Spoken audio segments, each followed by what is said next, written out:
little outdoor kitchen and the same time barbecue, because usually when it's brown out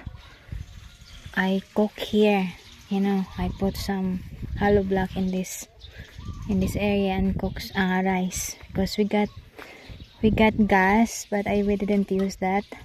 so now we got leftover on some materials, so I'm gonna put them there.